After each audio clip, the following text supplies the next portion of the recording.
जो विमान दुर्घटना हुआ ना air India Boeing 787 dream liner, air India के ड्रीम लाइनर में हम लोग भी बैठे हैं और वो फ्लाइट दिल्ली से अहमदाबाद भी जाती है। बोइंग का ड्रीम लाइनर हम मुंबई से दिल्ली भी आता है। तो कंडीशंस तो ठीक नहीं है अंदर से उसके। अभी जो ब्लैक बॉक्स का आया नहीं है, जैसे ब्लैक बॉक्स का रिपोर्ट आ जाएगा एकदम डिटेल से बताएंगे आप लोग को। जैसे नेपाल में दुर्घटना हुई थी ना, कंडीशन लीवरवा खींच दी थी, नहीं समझे, फ्लैप खींचने के तो कंडीशन लीवर खींच दी, फ्यूल सप्लाई कट गया था। वैसे इसमें क्या हुआ क्या नहीं हुआ तो एक बार देखना पड़ेगा। तो जब रिपोर्ट आ जाएगी तो हम आपको डिटेल से जानकारी बता देंगे। अभी तो बस ये है कि टेक ऑफ करने के टाइम पे वो V2 तक पहुंच ही नहीं पाया और विमान दुर्घटना हो गया।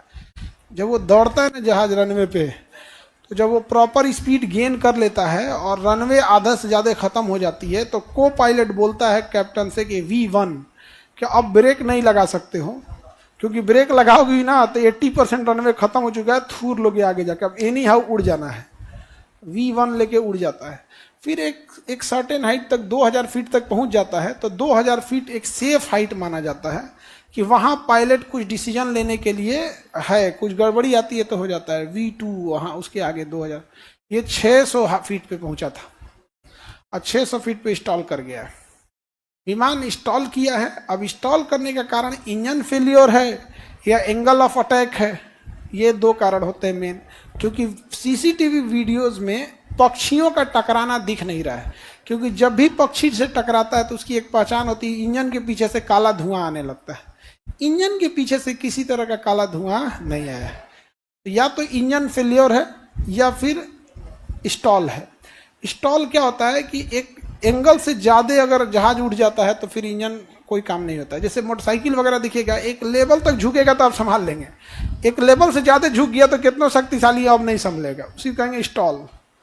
अब ये स्टॉल हुआ है, ये तो दिख रहा है। अब इंजन फेलियर की वजह से स्टॉल होकर गिर गया तो इंजन फेलियर हो गया, पावर सप्लाई खत्म हो गया।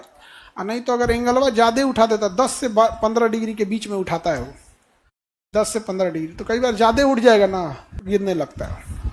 अब ये इस पे पूरी तरह से जैसे एक ठो ब्लैक बॉक्स उसका रिकवर हो जाए। ब्लैक बॉक्स एक ऑरेंज कलर का डिब्बा होता है, उसके अंदर दो चीज़ें बात होती है, पायलट क्या बात कर रहा है ये भी रिकॉर्ड हो रहा है, और जहाज में क्या पैरामीटर्स थे वो भी रिकॉर्ड हो रहा है। मतलब उसके क्या इंस्ट्रूमेंट में कितना फ्यूल था, कितना वजन था, कितने लोग थे, क्या था, सारा चीज़ उसमें रिकॉर्ड होता है। उसको निकाल जब लिया जाएगा तब पता चलेगा एग्जैक्ट में कि क्या हुआ था। लेकिन बहुत खतरनाक है। जिस हॉस्पिटल पे गिरा था, आगे हॉस्पिटल था, उसमें डॉक्टर लोग, रेजिडेंट डॉक्टर थे, वो खाना खा रहे थे, ऊपर ही गिर गया था। वहाँ से 6-7 डॉक्टर लोग भी बहुत सीरियस गंभीर हैं, संभवतः बचे भी ना। मतलब हमको जब तक सूचना थी बहुत सीरियस थे वो लोग, और मतलब जिस लेवल के सीरियस थे तो शायद उसमें से भी 6-7 डॉक्टर ना बच पाए, इतने ज़्यादा सीरियस थे। विमान दुर्घटना में सबसे बड़ा कारण चोट लगना नहीं होता है, विमान दुर्घटना का सबसे बड़ा कारण होता है आग लगना। उस जहाज में 1.5 लाख लीटर फ्यूल था, 1.5 लाख लीटर। आपके पानी टंकी के ऊपर 1000 लीटर की पानी टंकी होती है छत के ऊपर, और उसमें पेट्रोल कितना, फ्यूल कितना,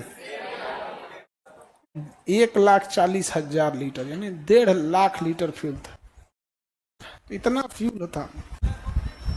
ब्लैक बॉक्स नहीं जलता, उसको उतना मजबूत बनाया जाता है, ना पानी में सड़ता है, ना जलता है, ना टूटता है, ना फूटता है ब्लैक बॉक्स। अब ब्लैक बॉक्स को जहाज के पीछे रखा जाता है, और जहाज का पिछला हिस्सा देखना अभी भी सेफ है, उसका अभी भी पड़ा हुआ है, जो बिल्डिंग के बाहर अटकल है। हाँ, समुद्र में गिरता है तो भी बचा रहता है, नहीं खुलता नहीं है। उसके अंदर 1 महीने तक की बैटरी होती है, बीकन साउंड देता है। आग उग लगने का नहीं, समुद्र में गिरता तो आग नहीं लगता। बचे तो साबरमती के सामने नदी था एक, तो उतना टाइम नहीं देता है ना। 2000 फीट पे जब जहाज चली जाती है ना, तो पायलट के पास इतना डिसीजन हो सकता है कि कुछ दाहिने बाएं सोच सके। 600 फीट की हाइट थी, 600 फीट, वो भी जमीन से 600 फीट नहीं है, समुद्र से 600 फीट है, जमीन से 400 फीट होगा।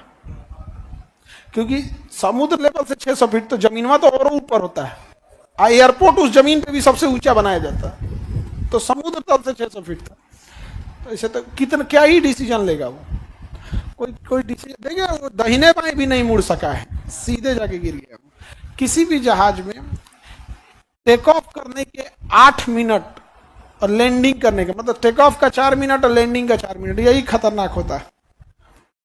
जो भी दुर्घटनाएं होती हैं इसी समय होती हैं, बीच में कोई दुर्घटना नहीं होती। बीच में कौन चीज, ना हवा है ना बादल है ना कुछ है, लेके निकल रहा है 900 की स्पीड से। टर्बुलेंस हल्का हल्का होता है, हल्का हल्का क्या होता है टर्बुलेंस। अभी हम परसों आए थे, इतना भयानक टर्बुलेंस था कि एक आदमी बीच से जा रहा था, बैठे थे हम लोग, और लगभग 37 हजार फीट पे थे और फुल स्पीड में थी। उसमें किसी को वॉशरूम जा रहा होगा, इतना तेज टर्बुलेंस मारा कि गिर गया वो बहुत तेज जमीन पे। यहाँ पे हमारे बगल में कोई मैगी खा रहा था, छीट दिया हमारे ऊपर। मैगी में तो पानी हो रहा था ना, छीट दिया उससे, तो हम उसको उठा के तो मैगी दिए, तो कारण फेंक दीजिए सर। हम दे दिए भाई, इसकी संपत्ति है, पूरा मैगी की बटोर के थोड़ा सा है हमारा, नीचे रखिए हो। अब मेरा मैगी थोड़े था कि हम रख लें। चलिए अब हम लोग यहाँ देखते हैं, इस पर डिटेल बता देंगे आप लोग से, पूरा डिटेल से बता देंगे, जैसे ब्लैक बॉक्स रिकवर हो जाएगा एकदम इत्मीनान से। और बोइंग 777 ठीक जहाज है, बट ड्रीम लाइनर ठीक नहीं है।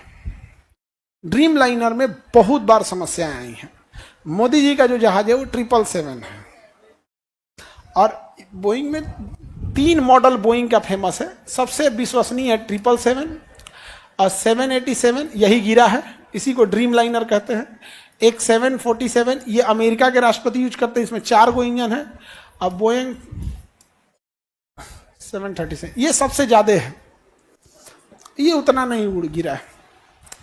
बोइंग 737 ये पटना में भी यही आती है, दिल्ली में भी यही, ये ज्यादातर ये होती है। इसमें भी एक ठो है मैक्स, ये खूब गिरा है। तो बोइंग के ये 2 जहाजों पे हमेशा सवाल उठे हैं, इसकी विश्वसनीयता के ऊपर। मैक्स तो 2 महीना में धाए धाए गिरा था, भारत सरकार ने रोक लगा दिया था, 777 मैक्स पे नहीं उड़ना है। और इंडिया में मैक्स में था, जब हम न्यूज पढ़ रहे थे ना, तो हम लोग मैक्स में बैठे थे। इंडिया में भी 30-40 गो है बोइंग 737 मैक्स। तो उसके बाद तो हम लोग टिकट जब कटाते हैं तो ध्यान रखते हैं कि जहाज ज्यादातर एयरबस का हो। अब बोइंग में आदमी थोड़ा सा कतराता है इस सबसे, क्योंकि सेफ्टी मानकों में बोइंग आजकल बहुत खिलवाड़ किया हुआ है। अमेरिका से के बदले वो चाइना से पार्ट पुर्जा मंगा कस रहा है।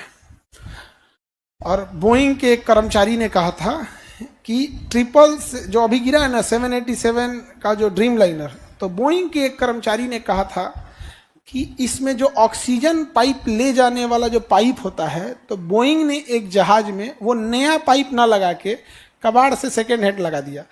मतलब उसी के कंपनी में कोई स्केयर पार्ट नहीं रहता, वहां से उठा के लगा दिया। जहाज में ऐसा थोड़े चलता है। हाँ, मोटरसाइकिल को साइकिल थोड़े है कि पुरान ट्यूब लगा दे। तो सोचिए यहाँ पे ब्लास्ट भी हो सकता था। उस कर्मचारी ने केस किया था, जिस दिन उसकी सुनवाई थी कोर्ट में, उस दिन उसको किसी ने गोली मार दिया था।